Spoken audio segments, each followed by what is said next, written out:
ಸ್ವಾತಂತ್ರ್ಯ ಹೋರಾಟಗಾರ ಹಾಗೂ ಮಾಜಿ ಸಚಿವ ದಿವಂಗತ ವಿಶ್ವನಾಥ ರೆಡ್ಡಿ ಮದ್ನಾಳರ ಕಂಚಿನ ಪ್ರತಿಮೆ ಅನಾವರಣ ಕಾರ್ಯಕ್ರಮ ಯಾದಗಿರಿಯಲ್ಲಿ ಅದ್ದೂರಿಯಾಗಿ ನಡೆಯಿತು. ಸಮಾರಂಭದಲ್ಲಿ ರಂಭಾಪುರಿ ಶ್ರೀಗಳು ಸಾನ್ನಿಧ್ಯವನ್ನ ವಹಿಸಿದ್ರು. ಮಠದ ಭಕ್ತಾದಿಗಳು ಸಹ ಅಪಾರ ಪ್ರಮಾಣದಲ್ಲಿ ಆಗಮಿಸಿ ಕಾರ್ಯಕ್ರಮವನ್ನ ಯಶಸ್ವಿಯಾಗಿ ನಡೆಸಿಕೊಟ್ರು. ಅತಿ ಹೆಚ್ಚು ಬಾರಿ ಸಂಚಾರ ನಿಯಮ ಉಲ್ಲಂಘನೆ ಮಾಡಿ 50,000ಕ್ಕಿಂತ ಹೆಚ್ಚು ದಂಡ ಹೊಂದಿರೋ ಮಾಲೀಕರ ಪತ್ತೆ ಮಾಡಿ ಪೊಲೀಸರು ದಂಡ ವಸೂಲಿ ಮಾಡಿದ್ದಾರೆ.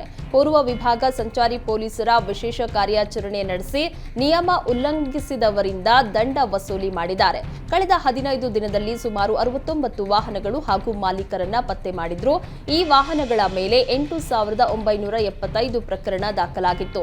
ಅಷ್ಟೂ ಪ್ರಕರಣಗಳಿಂದ 47,15,000 ರೂಪಾಯಿ ದಂಡ ಬಾಕಿ ಇತ್ತು. ಅದರಲ್ಲಿ 1,048 ಪ್ರಕರಣಗಳನ್ನು ಇತ್ಯರ್ಥಪಡಿಸಿ ಒಟ್ಟು 5.27 ಲಕ್ಷ ರೂಪಾಯಿ ದಂಡ ವಸೂಲಿ ಮಾಡಿದ್ದಾರೆ. ಕನ್ನಡ ಚಿತ್ರರಂಗದಲ್ಲಿ ಸಿಂಪಲ್ ಸ್ಟಾರ್ ಎಂದೇ ಗುರುತಿಸಿಕೊಂಡಿರುವ ನಟ ರಕ್ಷಿತ್ ಶೆಟ್ಟಿ ಅವರು ಫೆಬ್ರವರಿ 22ರಂದು ತಮ್ಮ ಹುಟ್ಟೂರಾದ ಉಡುಪಿಯಲ್ಲಿ ಇತಿಹಾಸ ಪ್ರಸಿದ್ಧ ಕಾಪು ಮಾರಿಯಮ್ಮನ ಕ್ಷೇತ್ರದ ಹೊಸ ಮಾರಿಗುಡಿ ದೇವಸ್ಥಾನಕ್ಕೆ ಆಗಮಿಸಿದ್ರು. ನಿರ್ಮಾಣ ಹಂತದಲ್ಲಿರುವ ದೇಗುಲದ ಕಾಮಗಾರಿಯನ್ನ ವೀಕ್ಷಿಸಿ ಶ್ರೀದೇವಿಯ ದರ್ಶನ ಪಡೆದ್ರು. ದೇವಳದ ಜೀರ್ಣೋದ್ಧಾರ ಸಮಿತಿಯ ಅಧ್ಯಕ್ಷರಾದ ಕೆ ವಾಸುದೇವ ಶೆಟ್ಟಿ ಅವರು ಶ್ರೀದೇವಿಯಲ್ಲಿ ಪ್ರಾರ್ಥಿಸಿ ಅಮ್ಮನ ಅನುಗ್ರಹ ಪ್ರಸಾದವನ್ನ ನೀಡಿದ್ರು.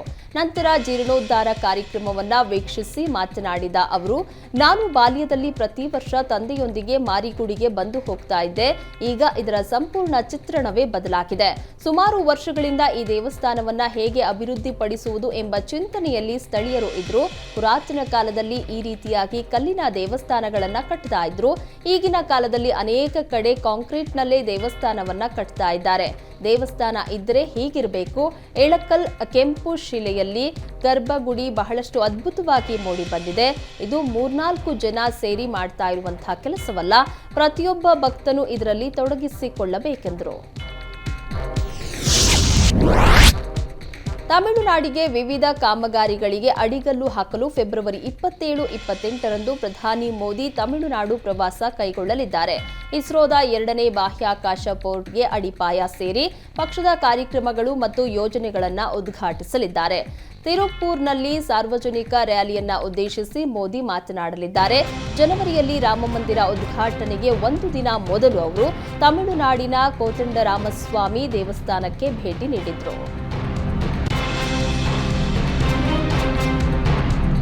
ಹರಿಯಾಣ ಪಂಜಾಬ್ ಗಡಿಯಲ್ಲಿ ರೈತರ ಪ್ರತಿಭಟನೆ ತೀವ್ರವಾಗಿದ್ದು ರೈತರು ಬೀಡು ಬಿಟ್ಟಿದ್ದಾರೆ. ಪಂಜಾಬ್ನ ಖನೌರಿ ಗಡಿಯತ್ತ ತೆರಳಲು ಯೋಜಿಸಿದ್ದರ ಮೇಲೆ ಪೊಲೀಸರು ಅಶ್ರುವಾಯು ಪ್ರಯೋಗಿಸಿದ್ದಾರೆ. ರೈತ ಮುಖಂಡ ಸುರೇಶ್ ಕೋತ್ ಸೇರಿದಂತೆ ಹಲವಾರು ರೈತರನ್ನ ಬಂಧಿಸಲಾಗಿದೆ. ಪೊಲೀಸರು ರೈತರನ್ನ ತಡೆಯಲು ಯತ್ನಿಸಿದ್ದು ಘರ್ಷಣೆಗೆ ಕಾರಣವಾಗಿದೆ. ಗುಂಪು ಚದುರಿಸೋದಕ್ಕೆ ಪೊಲೀಸರು ಅಶ್ರುವಾಯು ಶೆಲ್ಗಳನ್ನ ಜಲಫಿರಂಗಿಗಳನ್ನ ಬಳಸಿದ್ದಾರೆ. ಪ್ರತಿಯಾಗಿ ಪ್ರತಿಭಟನಾಕಾರರು ಪೊಲೀಸರ ಮೇಲೆ ಕಲ್ಲು ತೂರಿದ್ದಾರೆ. ಕಲ್ಲು ತೂರಾಟದಲ್ಲಿ ಕೆಲ ರೈತರಿಗೆ ಗಾಯಗಳಾಗಿವೆ. ಪ್ರಧಾನಿ ನರೇಂದ್ರ ಮೋದಿ ಕುರಿತ ಪ್ರಶ್ನೆಗೆ ಗೂಗಲ್ ಎಐ ವೇದಿಕೆ ಜೆಮಿನಿ ತಾರತಮ್ಯದ ಉತ್ತರವನ್ನ ನೀಡಿದೆ ಎಂಬ ಆರೋಪ ಕೇಳಿಬಂದಿದ್ದು, ಈ ಕುರಿತು ಗೂಗಲ್ಗೆ ಕೇಂದ್ರವು ನೋಟಿಸ್ ಕಳುಹಿಸುವುದಕ್ಕೆ ಯೋಚಿಸಿದೆ. ಕೇಂದ್ರ ಸಚಿವ ರಾಜೀವ್ ಚಂದ್ರಶೇಖರ್ ಟ್ವೀಟ್ ಮಾಡಿದ್ದು, ಗೂಗಲ್ ಐಟಿ ನಿಯಮ ಉಲ್ಲಂಘಿಸಿದೆ ಎಂದಿದ್ದಾರೆ. ಗೂಗಲ್ನ ಕೃತಕ ಬುದ್ಧಿಮತ್ತೆ ಜೆಮಿನಿ ಮಾಹಿತಿ ತಂತ್ರಜ್ಞಾನ ನಿಯಮ ಮತ್ತು ಕಾಯ್ದೆಯ ಇತರ ನಿಬಂಧನೆಗಳ ಸ್ಪಷ್ಟ ಉಲ್ಲಂಘನೆ ಎಂದು ಹೇಳಿದ್ದಾರೆ. ಜೆಮಿನಿಯ ಪ್ರತಿಕ್ರಿಯೆಯು ಐಟಿ ಕಾಯ್ದೆಯ ಇಂಟರ್ಮೀಡಿಯರಿ ನಿಯಮಗಳ ಪ್ರಕಾರ 3(1)(b) ಅನ್ನ ಉಲ್ಲಂಘಿಸಿದೆ ಅಂತ ವಾರ್ನ್ ಮಾಡಿದ್ದಾರೆ. ಕಾಶಿಯ ಸ್ವರೂಪ ಮತ್ತಷ್ಟು ಸುಂದರವಾಗಿದೆ. ಮಹಾದೇವನಿಗೆ ಈಗ ಖುಷಿಯಾಗಿದೆ ಎಂದು ಪ್ರಧಾನಿ ನರೇಂದ್ರ ಮೋದಿ ಹರ್ಷ ವ್ಯಕ್ತಪಡಿಸಿದ್ದಾರೆ. ಕಾಶಿಯು ಜ್ಞಾನದ ರಾಜಧಾನಿಯಾಗಿದೆ. ಇಂದು ಕಾಶಿಯ ಶಕ್ತಿ ಮತ್ತು ಸ್ವರೂಪ ಮತ್ತೆ ಸುಧಾರಿಸ್ತಾ ಇದೆ. ಕಾಶಿಯಲ್ಲಿ ಇದನ್ನ ಮಹಾದೇವನೇ ಮಾಡಿಸ್ತಾ ಇದ್ದಾನೆ. ಎಲ್ಲೆಲ್ಲಿ ಮಹಾದೇವನ ಆಶೀರ್ವಾದವಿದೆಯೋ ಅಲ್ಲಿ ಭೂಮಿ ಸುಭೀಕ್ಷವಾಗಿರುತ್ತದೆ ಎಂದರು. ಅಭಿವೃದ್ಧಿ ಹೊಂದಿದ ಭಾರತಕ್ಕೆ ಯುವ ಶಕ್ತಿಯೇ ಆಧಾರ. ವಾರಣಾಸಿಯಲ್ಲಿ ಕಾಶಿ ಸಂಸದ್ ಸಂಸ್ಕೃತ ಸ್ಪರ್ಧೆಯ ಬಹುಮಾನ ವಿತರಣಾ ಸಮಾರಂಭವನ್ನು ಉದ್ದೇಶಿಸಿ ಮಾತನಾಡುತ್ತಿದ್ದೇನೆ ಎಂದು ಮೋದಿ ಟ್ವೀಟ್ ಮಾಡಿದ್ದಾರೆ. ಲೋಕಸಭಾ ಚುನಾವಣೆ ಸಮೀಪಿಸುತ್ತಾ ಇರುವ ಹೊತ್ತಲ್ಲೇ ಪ್ರಧಾನಿ ಮೋದಿ ತಮ್ಮ ಸ್ವಕ್ಷೇತ್ರ ವಾರಣಾಸಿಗೆ ಭೇಟಿ ಕೊಟ್ಟಿದ್ದಾರೆ. ವಿವಿಧ ಯೋಜನೆಗಳಿಗೆ ಶಂಕುಸ್ಥಾಪನೆ ನೆರವೇರಿಸಿ ಮಿಂಚಿನ ಸಂಚಾರ ನಡೆಸಿದ್ದಾರೆ.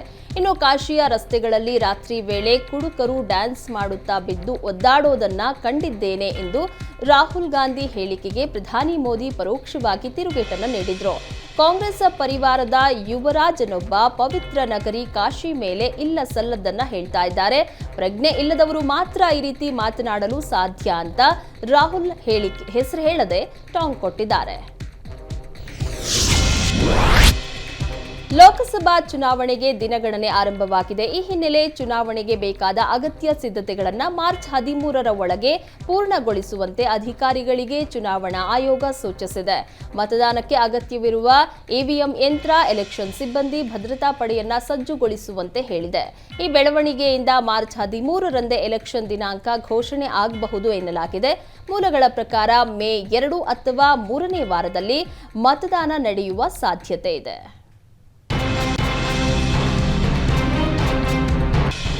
ಖಾಸಗಿ ಕಂಪನಿಗಳಿಂದ ಭಾರೀ ಮೊತ್ತದ ದೇಣಿಗೆಗಳನ್ನು ಸುಲಿಗೆ ಮಾಡುವುದಕ್ಕಾಗಿ ತನಿಖಾ ಸಂಸ್ಥೆಗಳನ್ನು ಬಿಜೆಪಿ ದುರ್ಬಳಕೆ ಮಾಡಿಕೊಂಡಿದೆ ಎಂದು ಕಾಂಗ್ರೆಸ್ ಪಕ್ಷವು ಗಂಭೀರವಾಗಿ ಆರೋಪ ಮಾಡಿದೆ. ಇದು ಸರ್ಕಾರವು ನಡೆಸಿದ ಹಫ್ತಾ ವಸೂಲಿ ಎಂದಿರುವ ಕಾಂಗ್ರೆಸ್ ಸುಪ್ರೀಂ ಕೋರ್ಟ್ ನಿಗಾದಲ್ಲಿ ತನಿಖೆ ನಡೆಸಬೇಕು ಎಂದು ಒತ್ತಾಯಿಸಿದೆ. ಕನಿಷ್ಠ 30 ಕಂಪನಿಗಳಿಂದ ಹೀಗೆ ಹಣ ವಸೂಲಿ ಮಾಡಲಾಗಿದೆ. ಹೀಗೆ 335 ಕೋಟಿ ಮೊತ್ತವನ್ನು ವಸೂಲಿ ಮಾಡಲಾಗಿದೆ ಎಂದು ಕಾಂಗ್ರೆಸ್ ಪ್ರಧಾನ ಕಾರ್ಯದರ್ಶಿ ಜೈರಾಮ್ ರಮೇಶ್ ಹೇಳಿದ್ದಾರೆ.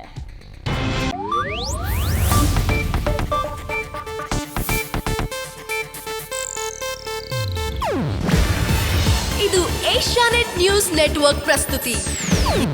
ನೀವು ನೋಡ್ತಿದ್ದೀರಾ ಏಷ್ಯಾನೆಟ್ ಸುವರ್ಣ ನ್ಯೂಸ್.